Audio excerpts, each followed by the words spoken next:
But how? How could they possibly win with such an old roster? Good morning to you. Good Tuesday morning. I'm Dejan Kovacevic of DK Pittsburgh Sports. This is Daily Shot of Penguins. It comes your way bright and early every weekday.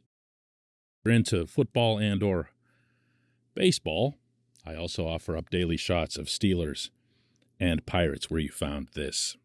Penguins play again tomorrow night at home against the Blues, and then the night after that out in Philadelphia. I'll be covering both of those games, and I'll be looking forward to seeing not only whether or not this group can continue the winning streak that's now at 8, but whether or not this group can continue making a push, theoretically, from the bottom of the depth chart, certainly as it relates to experience.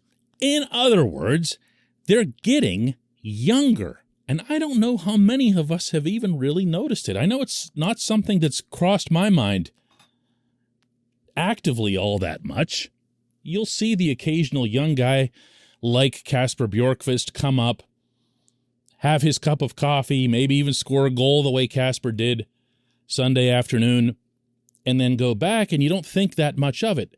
You still think, I still think, of this team as being old. Why? Because Sidney Crosby is 34, because Evgeny Malkin is 35, because Chris Letang is 32, because Jeff Carter just turned 37. And maybe that's justified. Maybe that's the way we should think of it, because these guys are going to be, the ones I just mentioned, the drivers of playoff success. Without them, the Penguins can't win a round in the postseason. They just can't. Even beside the obvious core guys, Carter was your very best player in the first round against the Islanders this past summer. But at the same time, if you go by the comparison that I love to use when making this argument, that being the Boston Bruins, you have kind of a similar scenario here. Yes, the best line in hockey remains the best line in hockey. Patrice Bergeron, Brad Marchand, and David Pastrnak are the best by every available metric. They remain exactly that. So kind of casting them off as old guys who need support wouldn't be fair or accurate. However, they are older. Certainly Bergeron and Marchand are. And if they were all that the Bruins had to offer, the Bruins too would be considered an old team, even if it's just by perception. The Penguins have, of course, the core that they have that's done a lot of winning, even more winning than the Boston group has. But they're also starting to see real support from younger players, which is completely wild considering this team has sent away most of its draft picks over the last decade. This portion of Daily Shot of Penguins is brought to you by the good people at the Greater Pittsburgh Community Food Bank, where they're committed to providing food for all of our neighbors in need across Western Pennsylvania. They, in turn, need your help. Find out how $1 can be turned into 5 full meals for those in need. Visit pittsburghfoodbank.org. So I did this. I went through the Penguins' active roster, accounting for P.O. Joseph being sent back to Wilkes-Barre yesterday, and I came up with 17 of the 26 players were 27 years old or younger. That's a young team. That's a young team. There's no way around that. And when you start factoring in that some of the players that creep just above that in terms of age, a couple of them, like, for example, Evan Rodriguez is 28 years old and having a breakout season.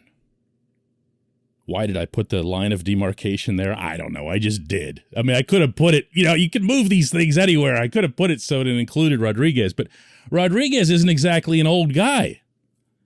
And he feels like he's a really young guy because he seems like he's come out of nowhere, but he is still 28 years old. Brian Rust is 29. There's a lot of players in that gray area as well, but when you're talking about 27 or younger, you're usually talking about someone who's got 3 or fewer years of experience in the NHL, and that's young. That's a young group. When I was watching that game Sunday against the Sharks, the 8-5 victory, and I looked down from the press box and saw Drew O'Connor flying through center ice.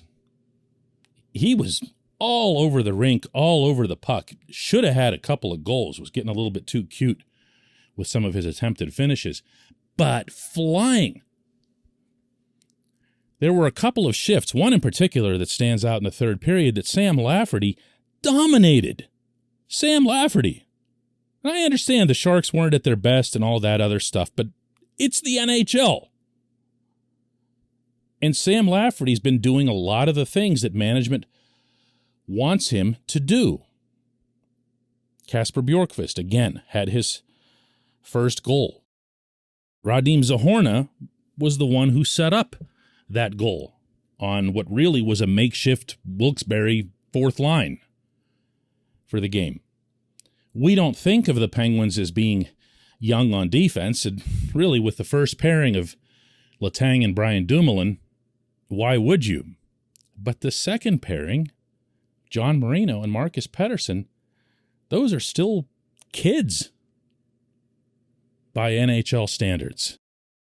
For that matter, in goal, Tristan Jarry's only now entering his second full season as an NHL number one. He had to wait his turn. So it is more of a younger team, and it has kind of a fresher look to it.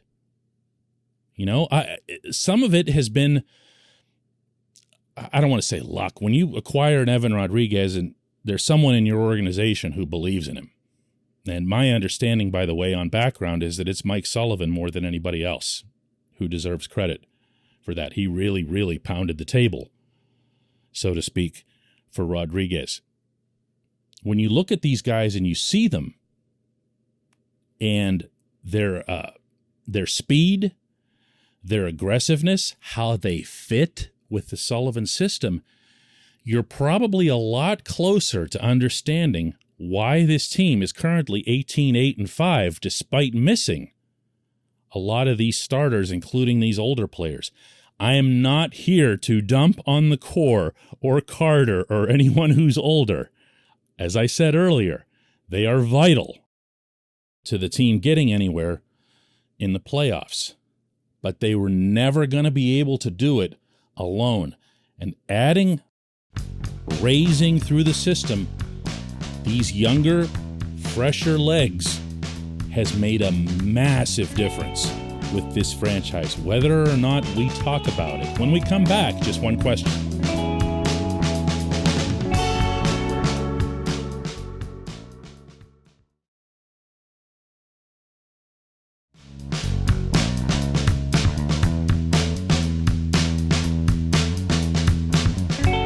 It's time for Just One Question. That's brought to you always on this program by Fubo TV. The monthly cost of cable is over $200. Fubo TV is $65 a month to watch all the same channels, including AT&T Sportsnet Pittsburgh. And right now, Fubo TV is offering our listeners of this show a 7-day free trial and 15% off your first month. Just go to FuboTV.com/DK. FuboTV.com/DK. And today's J1Q comes from Brian Spencer, who asks, it's interesting that no one is talking about Sid being almost non-existent on Sunday. He had 2 assists. He may not even score 20 goals this season. I wonder if he's battling an injury, possibly. Yeah. Sid most definitely was not almost non-existent. When you have 2 assists in a National Hockey League game, no matter your level of superstardom, no matter your caliber of opposition, you have had yourself a good game. When one of those assists is a gorgeous second assist to spring Brian Rust down the right wing before Rust made that terrific pass across to Jake Gensel. And in the interim, when Sid saw Marcus Pettersson making a hard center drive to try to draw attention away from Gensel, then Sid not only got the second assist, but also covered defensively in the event that Rust's pass didn't connect. That, my dude, is good hockey. That is 200-foot hockey without even having to skate the full 200 feet. Far be it for me to have to defend Crosby on any kind of charges as to who he is, what he is, and for that matter, how productive he's been. He's averaging a point a game since he came back, and he's coming back from a pretty significant surgery on a body part that's really, really important to what he does. Does he want to score more goals? Yes. Got 4 in the 20 games since he's come back.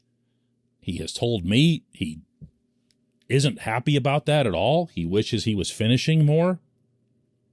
But to look at him and say non-existent, with all due respect, and I appreciate every listener and reader that I have, but I also would like to think that we can talk about sports with each other in a candid way.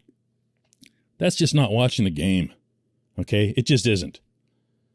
When you see what that whole line did between Sid and Jake and Rust only ended up with 3 goals and 2 assists in the game, and you think that the captain was non-existent because you looked at the score sheet afterward and didn't see a goal.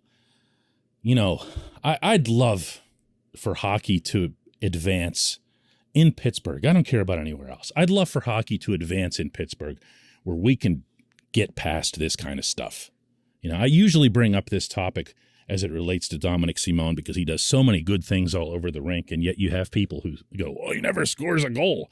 He's doing a lot of different things that work within the Sullivan system. If you don't understand it, or if you think you might not understand it, ask someone. Ask someone who's been in the game. More often than not, I have found that hockey people are not the turn-up-the-nose types. They're not the type to say, oh, you just don't know hockey and you're just dumb or whatever else. They're much more likely to say to you, hang on, let me show you something here. And they'll have fun with it. And they can take you through a video roll or they can explain something to you. Read up on it. Watch videos. It's a beautiful, beautiful game as it's played all over the rink. If you go back and watch that Gensel goal that I just described to you, and you focus on nothing other than 87 and his role in creating that goal, well, you know what? I'm going to assign you homework. Go ahead and do that and get back to me. Then let me know how invisible Sid was. Look, he's not at his best. I don't have any reason to believe that he's hurt, to answer your actual question. But I also am not in the stratosphere of seeing him as non-existent. I appreciate the question, I do, and I appreciate everybody listening to Daily Shot of Penguins, and let's do another one tomorrow.